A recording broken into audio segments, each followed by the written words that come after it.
everybody, happy Wednesday! Today I am doing another DIY because my last one did so well over the water bottles. I haven't been promoting it and it's like at 2,000 views right now. I don't know how, don't ask me, I don't know. So today we are cleaning our verts. Look how dirty these are.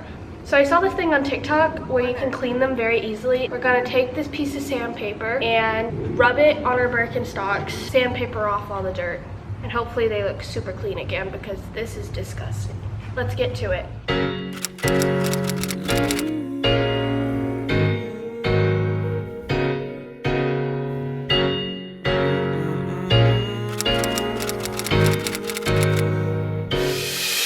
We live and we lie and we fall and we fly. We win and we lose. So for now let's all enjoy this view. Yeah, we live and we lie and we fall and we fly.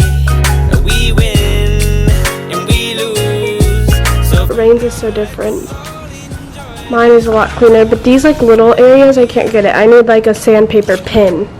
let it be as it is. Remember me. All we got are memories in the end. I wanna be humble, be a good friend. Give more slack. Is the final product. Oh, I just wiped mine. Clean. Thank you guys for watching. It was very fast. It only took like 10 minutes or 15, I don't know. 20. Or 20. Don't forget to like, subscribe, and get notified. Ding!